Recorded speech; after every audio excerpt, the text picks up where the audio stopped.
Farida Khelfa a longtemps été l'une des figures emblématiques du Palace de Paris. Mais les nuits passées sur le dance floor n'avaient pas que des points positifs. La suite après la publicité. Le récit est dur. Poignant. Le 17 janvier 2024, Farida Khelfa a vu son livre autobiographique, Une enfant française, publié aux éditions Albin Michel. Elle raconte la face sombre de son existence, et plus particulièrement de sa jeunesse. Victime d'un père violent et incestueux, violée par son oncle, l'actrice et réalisatrice avait fait le choix de garder tout ça pour elle. À la suite d'une scène traumatisante. L'histoire remonte au collège, alors qu'elle avait évoqué sa situation à un conseiller d'orientation qui avait tenté maladroitement de lui venir en aide. Je m'étais confiée à lui et il m'avait promis qu'il ne dirait rien, raconte-t-elle dans les colonnes de l'Aube.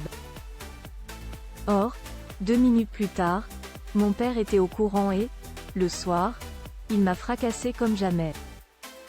Le lendemain, je suis revenue à l'école avec le crâne déformé et, dans le bureau de ce crétin, j'ai eu cet accès de violence, inédit pour moi, contre un représentant de l'autorité. Je n'aille plus jamais parler à qui que ce soit de ce que je vivais et, d'une manière générale, j'ai mis des décennies à faire confiance aux autres.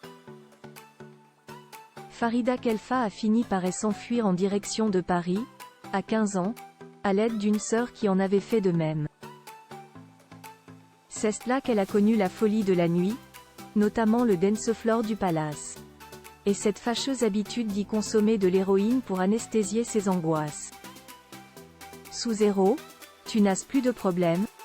Tu aimes tout le monde et tout le monde t'a aimé, assure-t-elle. C'est sa première grossesse qui lui a ouvert les yeux après 10 années d'addiction. Enceinte, elle s'est rendue dans un cabinet médical spécialisé et a consulté un psychanalyste quotidiennement pendant les premiers mois. C'était vital, explique-t-elle. La nuit, je faisais des cauchemars atroces dans lesquels je faisais du mal à mon bébé.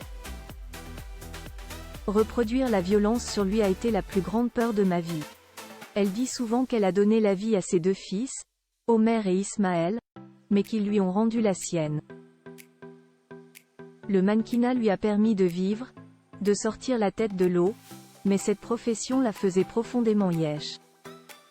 Bien qu'elle aimait s'apprêter, avec du rouge à lèvres, beaucoup de maquillage et de bijoux. Un réflexe de pauvre, selon elle. Ça ne m'a jamais intéressée, admet-elle. C'était très facile pour moi de poser et de défiler, mais je m'en foutais complètement. Je ne me rendais pas compte de la chance que j'avais de côtoyer ces grands artistes. Farida rattrape désormais le temps perdu. Retrouvez l'interview de Farida Khelfa dans le magazine l'Aube numéro 3095 du 25 janvier 2024. La suite après la publicité. La suite après la publicité.